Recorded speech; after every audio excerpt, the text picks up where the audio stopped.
الكريم أما بعد فأعوذ بالله من الشيطان الرجيم بسم الله الرحمن الرحيم أذن للذين يقاتلون بأنهم ظلموا وإن الله على نصرهم لقدير صدق الله العظيم.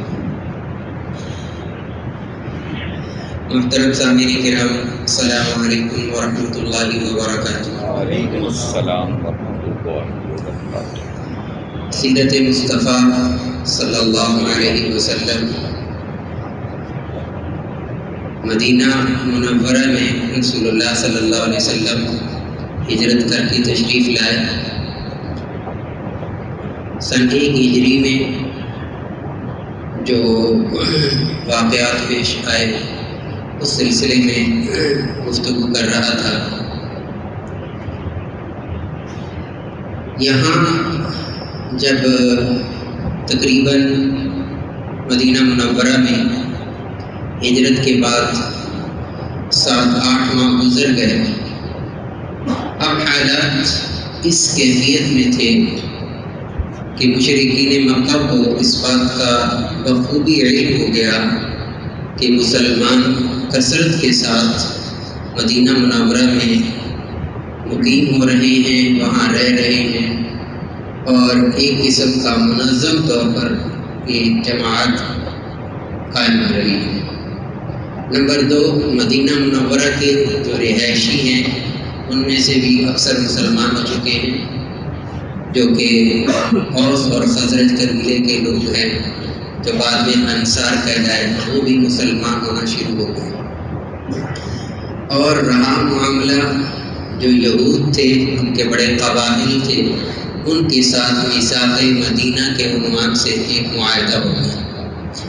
اس کیفیت میں اب قریش مکہ، مشرکین مکہ، اب انہوں نے جسے کہتے ہیں نا حسد کی آگ میں اور غصے میں، جو بھی اس کو کہہ لیں، کہ ان کو چین نہیں تھا کہ یہ مسلمان کیوں اس طرح ایک ایسی جگہ پر منظم ہو گئے ہیں جو ہمارے بالکل قریب ہے.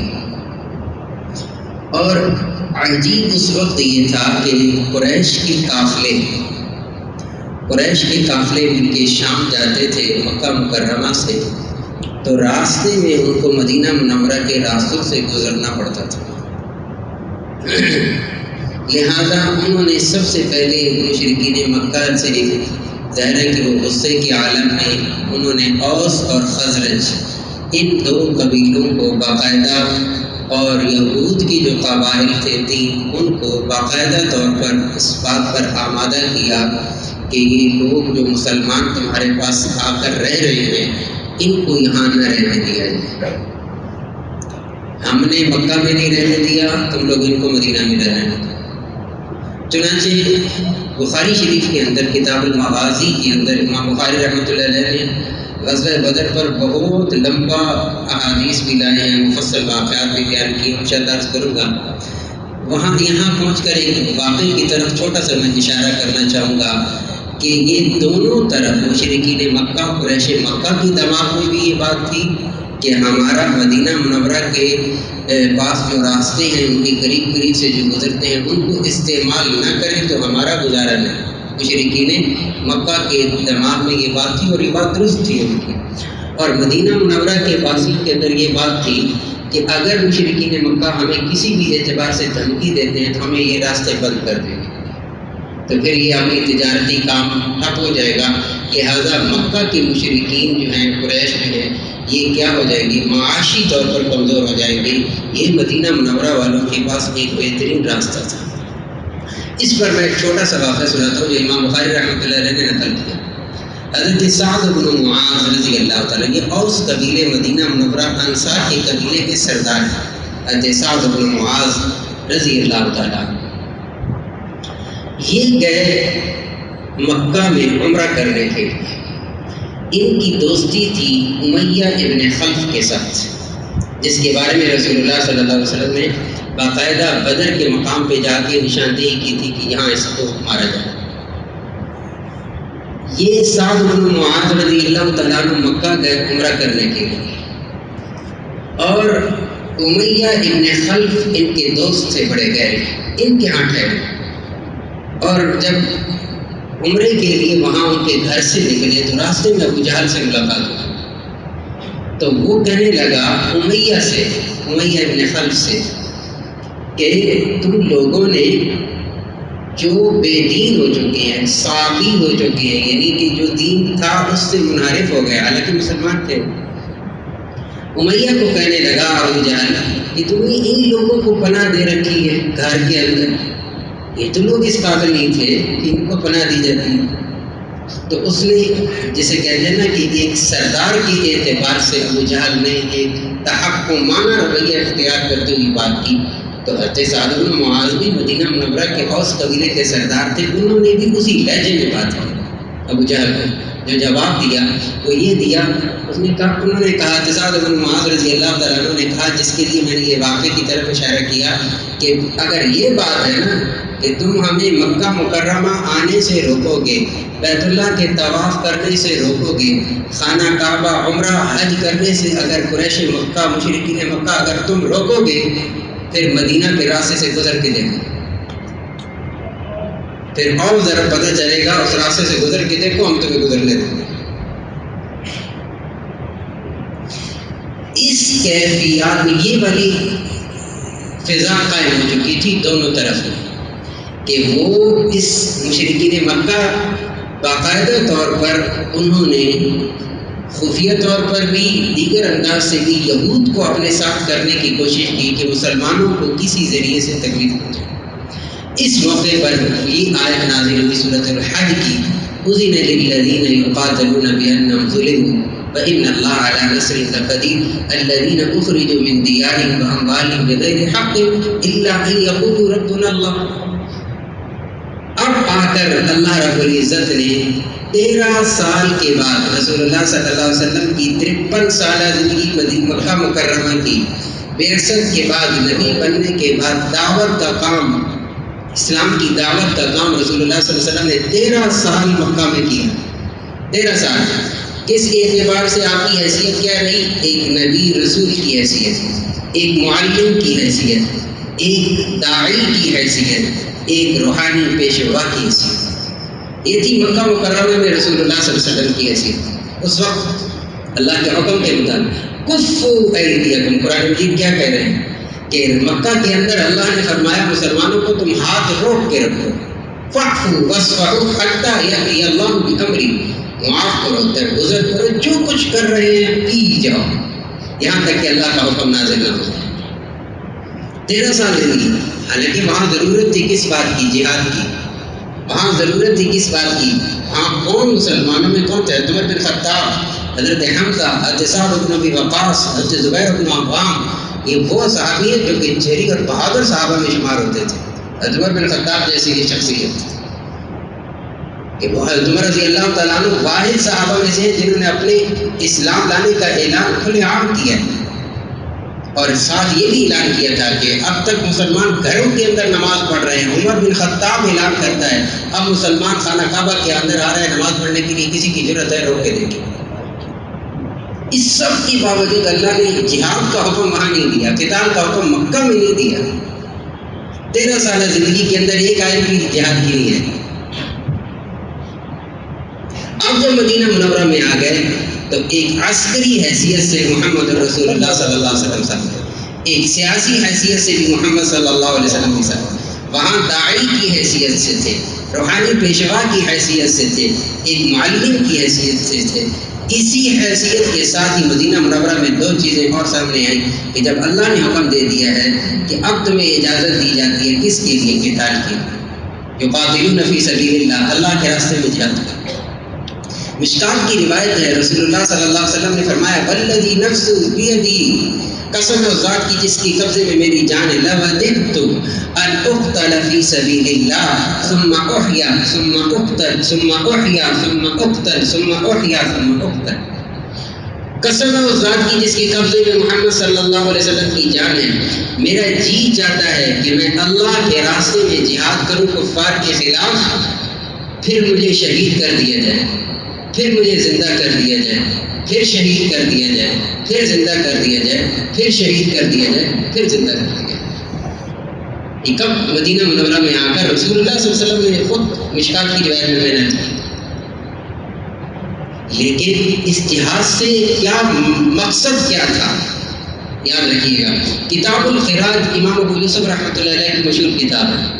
انہوں نے ایک واقعہ نکل کیا حضرت عمر بن عبد العزیز رحمۃ اللہ علیہ، جس سے بڑی بات واضح ہو جاتی ہے کہ مسلمان ایمان والے کس چیز کو ترجیح دیتے ہیں. ایک بات آپ حضرات اچھی طرح ذہن میں رکھیے گا، سیرت کے حوالے سے میں عرض کروں گا، آپ خود بھی مطالعہ فرمائیں. تو جو اسلامی جہاد ہے، جیسے قتال فی سبیل اللہ کا لفظ استعمال کیا گیا، جہاد فی سبیل اللہ کا، وہ اور ایک مغربی اقوام کی جنگ میں زمین اور آسمان کا فرق، زمین آسمان کا فرق، سب کچھ اور ہے. حضرت عمر بن عبد العزیز کو عبد الرحمن تھے، انہوں نے خط لکھا کہ ہیرا کے جو مسلمان، ہیرا کے اندر جو یہود نصارہ ہیں، عیسائی ہیں، وہ مسلمان ہو رہے ہیں اور ہم ان سے ٹیکس لیتے ہیں. ہیرا کے جو نصارہ تھے، ہیرا کے جو عیسائی ہیں، عمر بن عبد العزیز کے زمانے میں ہم ان سے ٹیکس لیتے ہیں اور اچھی خاصی رقم آتی ہے جو کہ مسلمانوں کے بیت المال میں جمع ہوتی ہے. اب یہ لوگ ہو رہے ہیں مسلمان، لہذا عمر بن عبد العزیز رحمۃ اللہ علیہ کو خط لکھا گیا کہ آپ اجازت دے دیں کہ یہ والا جزیہ نصارہ مسلمان ہونے کے بعد بھی ادا کرتے ہوئے. ٹیکس ہمیشہ غیر مسلموں سے لیا جاتا ہے، مسلمانوں سے نہیں لیا جاتا. میں ایسی بات کر رہا ہوں. اگر آپ اسلامی حکومت، اسلامی ریاست کے قواعد و ضوابط پڑھیں نا، تو ٹیکس کب لاگو کیا جائے گا عوام الناس پر، مسلمانوں پر؟ جب اس وقت ٹیکس کی اجازت ہے کہ جب حکمران ایک عام مزدور جیسی زندگی گزارنے پر آ جائے، پھر ٹھیک ہے، پھر ٹھیک ہے. ایک حکمران ایک مزدور جیسی زندگی گزارنے پر آ جائے، پھر اس کو اجازت ہے کہ آپ ٹیکس لگا دیں. میں اپنی طرف سے کوئی بات نہیں کر رہا، دیکھیے بات کر رہا ہوں کہ اسلامی ریاست کے اصولوں میں ہے کہ ٹیکس کب لگائے جاتے ہیں، کس مسلمان پر کیا ٹیکس. ایک الگ چیز ہے، دینا چاہیے نہیں دینا چاہیے، جائز ہے نظر، ایک الگ بات ہے. میں ان کی بات کر رہا ہوں جو لگاتے ہیں. تو عمر بن عبد العزیز رحمۃ اللہ علیہ کو باقاعدہ لکھا گیا کہ یہ لوگ عیسائی تھے، اس وقت یہ ٹیکس دیتے تھے اور جو ٹیکس سے رقم آتی تھی وہ اتنی تھی کہ بیت المال میں اچھا خاصا مال اکٹھا ہو جاتا. اب یہ مسلمان ہو گئے، آپ اجازت دیں کہ ان سے مسلمان ہونے کے بعد بھی ٹیکس لیا جائے. سبحان اللہ. عمر بن عبد العزیز رحمۃ اللہ علیہ نے ایک خوبصورت جواب لکھا، فرمایا کہ جہاد کا مقصد، اسلامی جہاد کا مقصد اعلاء کلمت اللہ ہے، نہ کہ مال ہے. مال مقصود ہی نہیں ہے، عہدہ مقصود ہی نہیں ہے، حکمران حاکم بننا مقصود ہی نہیں ہے. جہاد کے اندر مقصد کیا ہے؟ اعلاء کلمت اللہ. مقصد ہے کہ یہ لوگ مسلمان ہو جائیں. اس لیے کیا شرائط ہے؟ نمبر 1 کہ دعوت اسلام دی جائے گی کفار کو جنگ کرنے سے پہلے، جہاد سے پہلے. مان لی تو کوئی جہاد نہیں، کوئی لڑائی نہیں. ایک علاقہ ہے غیر مسلموں کے پاس، ان کو اسلام کی دعوت دیتی ہے، وہ قبول کر لے تو جو ان کا سردار ہے، مسلمان ہونے کے پاس سردار ہے، اسلامی احکام کو فالو کرے، اسلامی احکام کے مطابق وہاں کرے، باقاعدہ گورنر بنا دیا جائے، اسے جو بھی ہے ٹھیک ہے، ویسے کا ویسے ہی رہے. اگر اسلام کی دعوت سے انکار کریں تو نمبر 2 یہ ہے کہ ان کو کہا جائے کہ تم ہمارے ماتحت رہو، غیر مسلموں سے کہا جائے، اور جزیہ ادا کرو، ٹیکس ادا کرو.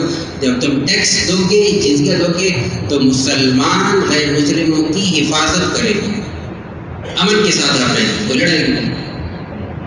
یہ تو بالکل تصور ہی غلط ہے کہ جہاد کے ذریعے سے، تلوار کے ذریعے سے اسلام پھیلا ہے.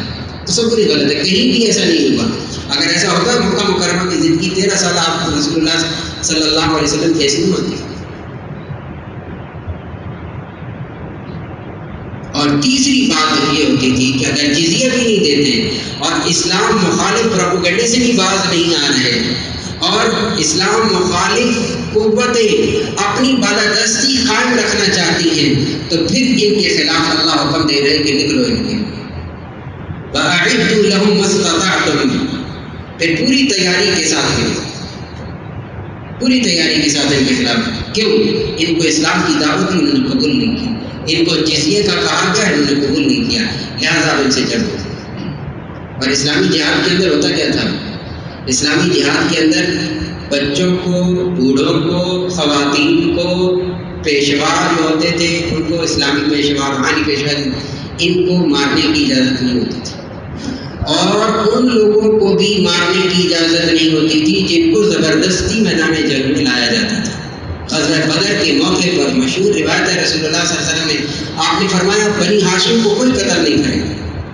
غزوہ بدر کے موقع پر رسول اللہ صلی اللہ علیہ وسلم نے فرمایا بنی ہاشم میں سے کوئی بندہ، بنی ہاشم کے کسی بندے کو قتل نہیں کیا جائے گا. کیوں؟ آپ نے فرمایا یہ اپنی خوشی سے نہیں آئے، ان کو مجبور کر کے لایا گیا. تو جس کو مجبور کر کے لایا گیا اس کو بھی حفاظت کے لیے کہا گیا. یہ ہے جہاد، یہ تو جہاد ہے. اسلامی جہاد کی یہ بات، مغربی اقوام کی جنگیں اور طرح کی ہوتی ہیں. ہاں تو اب تو سارا ہی سلسلہ اور ہو چکا. میں ابھی انشاءاللہ اگلے جو ابھی غزوات شروع ہو رہے ہیں، غزوہ بدر کے واقعے کو تفصیل کے ساتھ ایسا ایمان افروز ہے بندہ دنگ رہ جاتا ہے. ایسے ایسے واقعات ہیں. تو عمر ابن عبدالعزیز رحمۃ اللہ علیہ نے کیا فرمایا کہ دیکھو ہمیں رسول اللہ صلی اللہ علیہ وسلم کی تعلیمات سے یہ ملتا ہے کہ جب کوئی مسلمان ہو جائے اس سے پہلے جس کا ٹیکس وصول کیا جا رہا تھا مالدار، اب مسلمان ہونے کے بعد مالدار ہے تو اب یہ سالانہ زکوٰۃ ادا کرے گا، اب اسے جزیہ اور ٹیکس نہیں دیا جائے گا. یہ باقاعدہ طور پر انہوں نے لکھ کر بھیجا تھا. تو اب اس موقع پر مدینہ منورہ کے اندر رسول اللہ صلی اللہ علیہ وسلم نے جب دیکھا کہ قریش مسلمانوں کو یہاں بھی چین سے بیٹھنے نہ دینے کی پوری سازش کر رہے ہیں، اب اس موقع پر اللہ نے بھی حکم دے دیا. اب رسول اللہ صلی اللہ علیہ وسلم نے پہلے سریہ روانہ کیے، چھوٹے چھوٹے قافلے روانہ کیے، 30 کا 60 کا، اور صحابہ اکرام کو بھیج کر کہ جس سے قریش کو کمزور کرنا مقصود تھا اور اپنی اسلام کی بالادستی قائم کرنا مقصود تھی کہ ایسا اب نہیں چلے گا. لہٰذا اب قریش کا جو وہ سلسلہ تھا تجارت کا، جس کے لیے وہ تجارت کے لیے جاتے تھے، ان راستوں پر رسول اللہ صلی اللہ علیہ وسلم نے اس کو بند کرنے کی کوشش کی. جس کے نتیجے میں اس کا جو سبب بنا تھا وہ یہ بنا تھا کہ قریش نے مستقل طور پر سازش شروع کر دی تھی مسلمانوں کے خلاف ہر لحاظ سے. جہاں تک ان کا بس چلتا تھا انہوں نے خوب یہ کیا. رسول اللہ صلی اللہ علیہ وسلم نے باقاعدہ طور پر کچھ لوگوں کو اکٹھا کیا اور آپ صلی اللہ علیہ وسلم مقامی ابوا گئے جہاں آپ کی والدہ ماجدہ آمنہ کی قبر تھی، اس جگہ پر باقاعدہ طور پر گئے اور یہاں سے ایک راستہ جاتا تھا ملک شام کی طرف. یہاں سے رسول اللہ صلی اللہ علیہ وسلم نے سب سے پہلا کام خود بنفس نفیس شریک ہو کر یہاں اس غزوے کی افتتاح کیا بعض روایات کے اندر.